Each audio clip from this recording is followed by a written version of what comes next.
todo lo puedo en Cristo que me fortalece.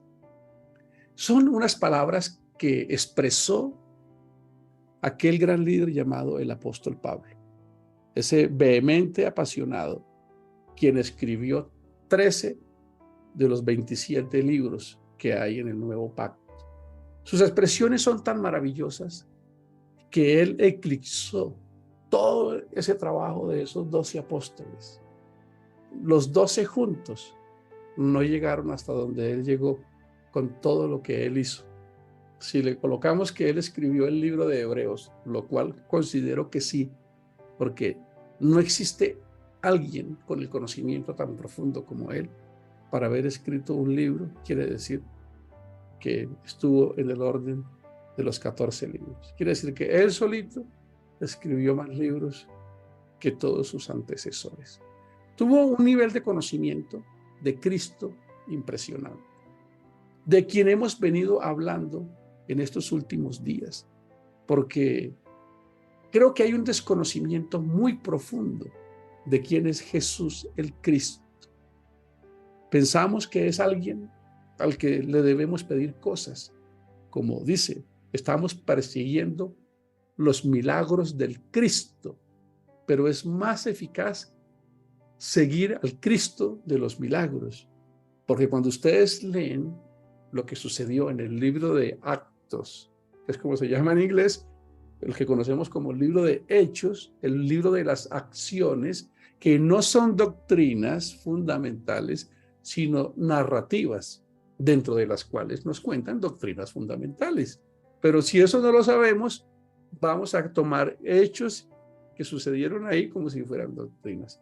Ahí la iglesia ejecutó todo lo que entendieron y cómo se desenvolvió esa iglesia del siglo I. Y lo que hicieron ahí en ese siglo I tenía razón con el mensaje de Cristo, de entender y de interpretar las escrituras de la manera correcta, de lo que eran las bendiciones de esa época.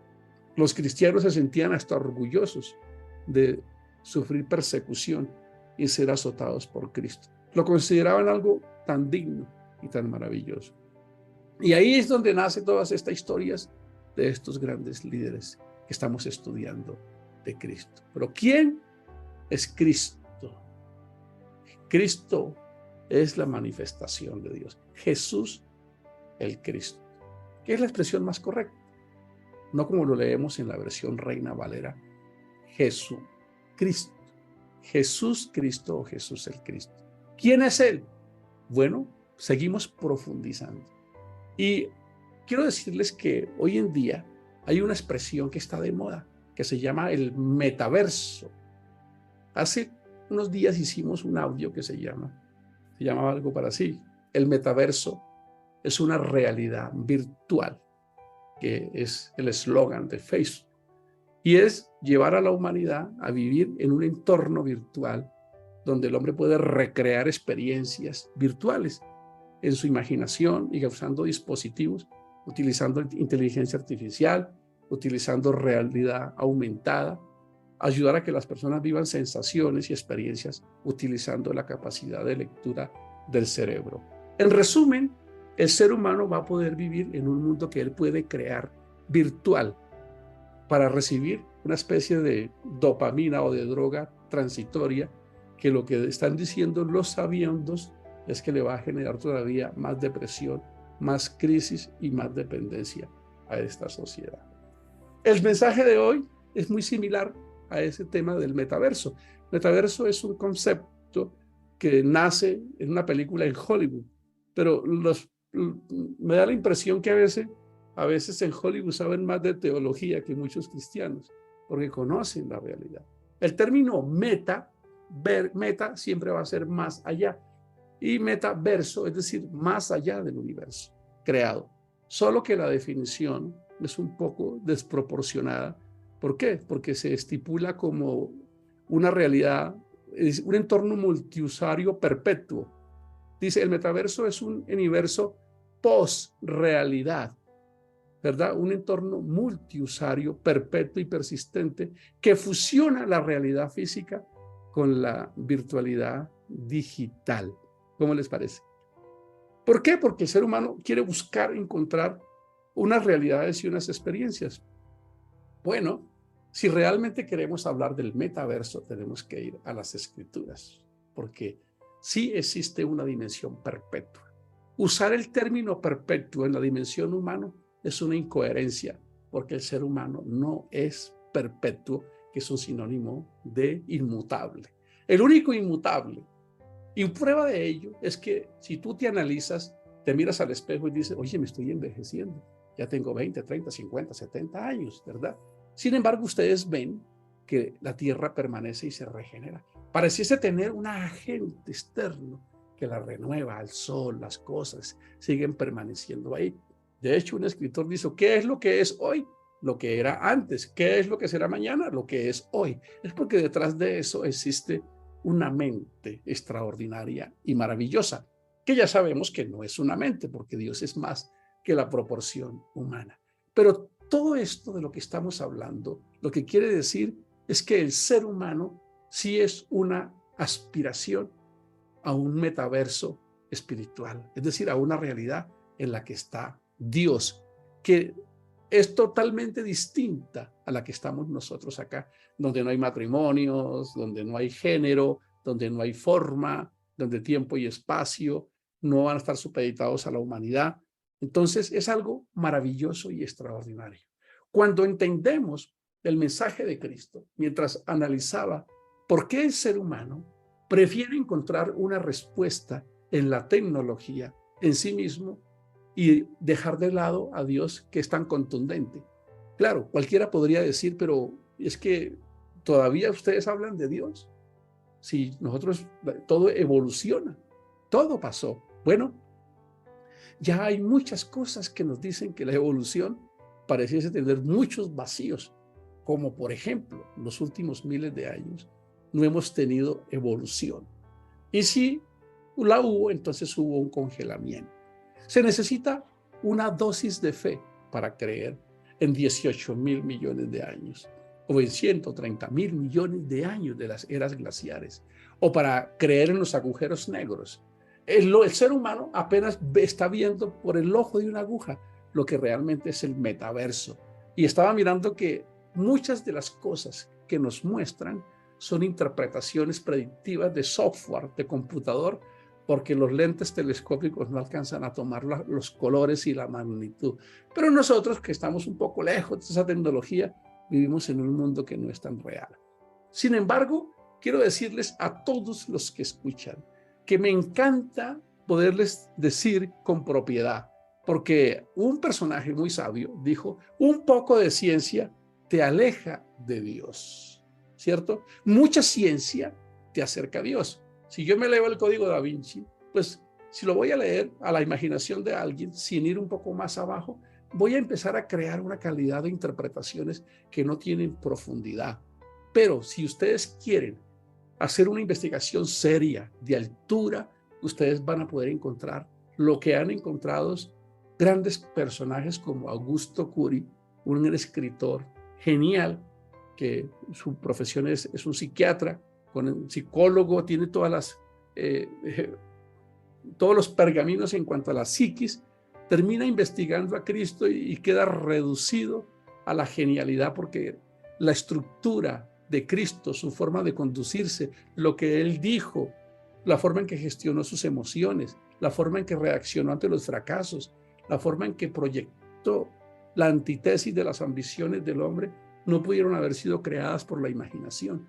Así que cuando hoy han pasado más de 2000 años de que este gran carpintero sencillo, artesano de los corazones, el pedagogo de la vida, el poeta del amor, haya pasado por este planeta, sus enseñanzas siguen más vigentes que nunca y siguen transformando vidas, siguen liberando a personas del estrés, de la depresión, del miedo, de una vida vacía y sin significado. Sigue vigente, sus palabras retumban hoy más que nunca. Todo el que esté cargado y trabajado, venga a mí, que yo lo haré descansar. Todo el que tenga sed, venga a mí y beba. Todo el que esté perdido, venga y camine por mí, que yo lo voy a guiar. Todo el que ande en oscuridad, Acérquese a mí, que yo soy la luz. Todo el que tenga hambre, venga a mí, que yo soy el pan vivo que descendió del cielo. Todo el que necesite un mentor o un coach, no. Un mentor o un coach te va a cobrar. Yo soy un pastor que da su vida por las ovejas. Es algo inexplicable. Y Él siempre está pendiente, como lo veíamos ayer. Él hace que nuestro corazón palpite, que estemos vivos. Pero esto de las Escrituras, este libro maravilloso, realmente es extraordinario. Si nos dedicáramos a hacer, quitando el matiz espiritual y el matiz religioso, como lo dijimos hace unos pocos, no se compara ningún libro con él. Su trayectoria, más de 1600 años, desde el primer plumazo que dio Moisés hasta el último que pudo haber dado Juan en la isla de Patmos. 40 autores diferentes. Cuando ustedes leen cualquier otro libro de religión, sin llegar a la profundidad, es fácil de comparar. Pero este libro ya hubiese sido destruido por todo el ateísmo y por todo el racionalismo humano si no tuviese la historia que tiene. Hay un gran libro que es maravilloso, que se llama La Biblia tenía la razón. Pruebas arqueológicas, geográficas. No es un cuento de hadas. Habla de magistrados con nombres propios. Habla que Ur, que era la tierra de donde salió Abraham, Ur de los Caldeos, se encontró en Ur de los Caldeos que habían bibliotecas, que habían escritos. Entonces no estamos en una fábula, no estamos en un metaverso, una realidad virtual imaginada por el hombre. Estamos en el verdadero metaverso, en un metaverso que en vez de darme más ansiedad, más depresión, más dependencia, antes me llena, me satisface y además me da una elevada proyección de trascendencia y de propósito en la vida. El apóstol Pablo lo escribe muy bien en el capítulo 1 a los Efesios, hablando de la gracia y el gran poder que Dios le dio, y dice: a mí, que soy menos que el más pequeño de todos los santos, en el capítulo 1 de Efesios, me fue dada esta gracia de anunciar entre los gentiles el evangelio.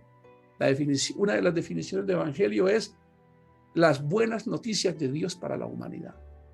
Y dice, y de las inescrutables riquezas de Cristo, y de aclarar a todos los seres humanos, cuál sea el periodo de tiempo escondido desde los siglos en Dios, que creó todas las cosas.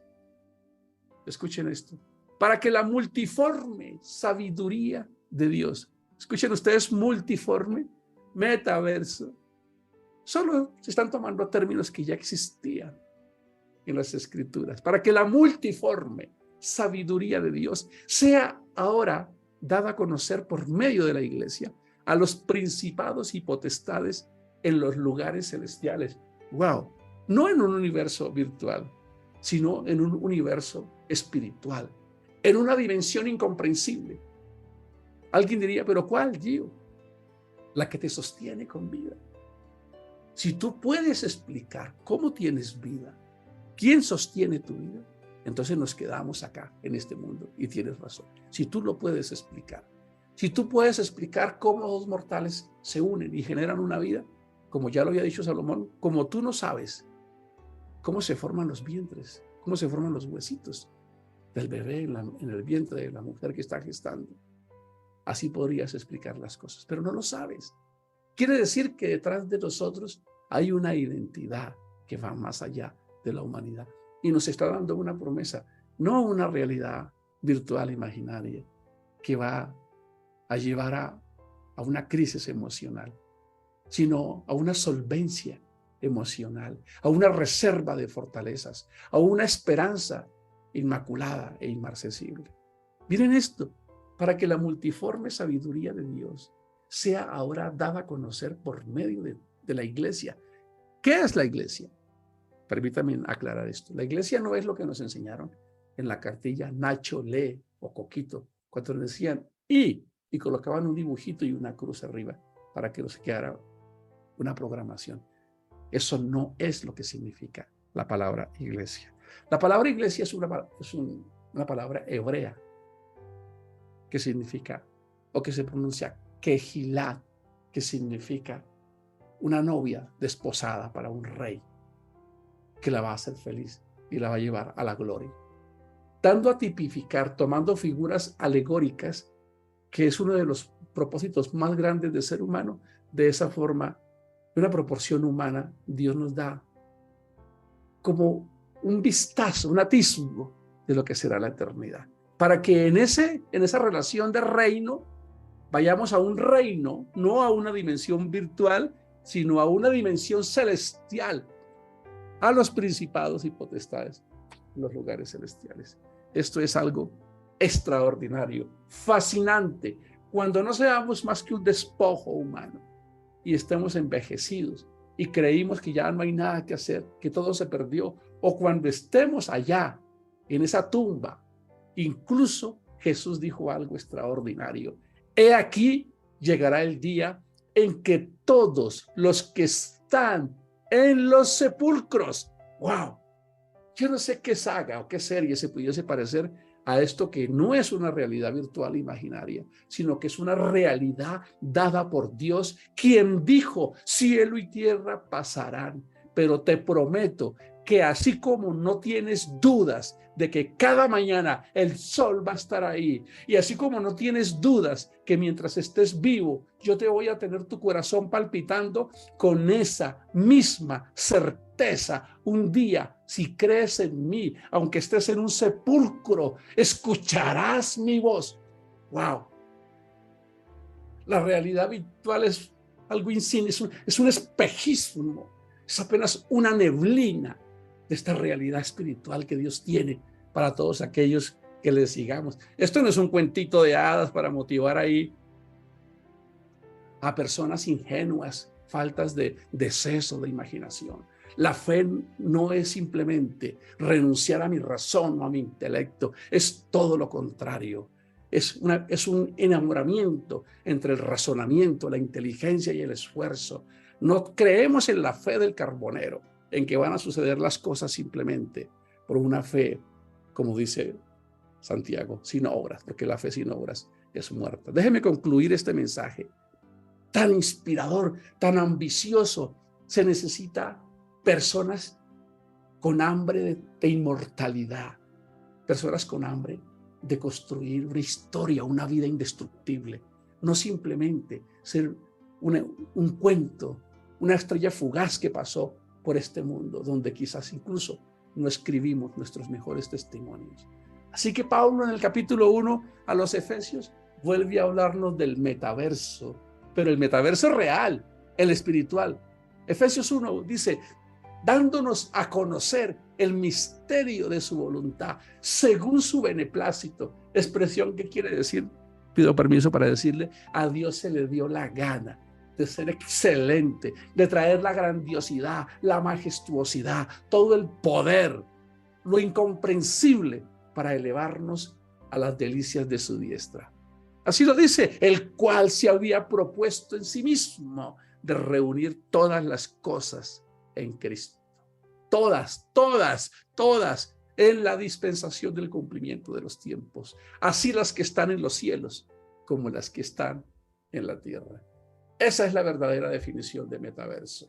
Una realidad espiritual que ahora la vivimos físicamente, pero tú no eres un cuerpo ni eres materia solamente. Tú realmente eres un espíritu que tiene esa dimensión espiritual con una experiencia corporal. Y hay un llamado a una generación que se perdió tratando de encontrar la elevación del hombre en el materialismo, en el racionalismo, en el hedonismo, en la ciencia, porque nunca antes había habido tanta ciencia, tanta diversión, tanto entretenimiento, tanta abundancia, pero nunca en la historia de la humanidad había tanto vacío, tanta soledad, tanta ausencia de propósito.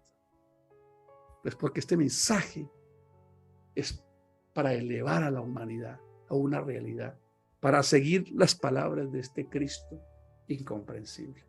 ¿Quién es Cristo? Es nada más y nada menos que la manifestación del metaverso, donde Dios irrumpe desde la eternidad, donde no hay tiempo, para meterse en esta creación, para tomarte a ti, a mí, que soy un humano, y elevarme a ese metaverso de la divinidad. Gracias te damos, Señor, porque tú le has dado propósito a nuestra vida y a nuestra existencia. Cuando vemos a nuestros hijos crecer, a nuestros nietos, nos damos cuenta que si esta promesa no existiría, seríamos los más grandes de los fracasados, dejar nuestra vida en el olvido, en la aniquilación de la memoria y de la identidad. Pero como dijo el salmista David, quedaré satisfecho un día, aunque muera, porque despertaré a tu semejanza. Nos vemos mañana. Bendiciones para todos.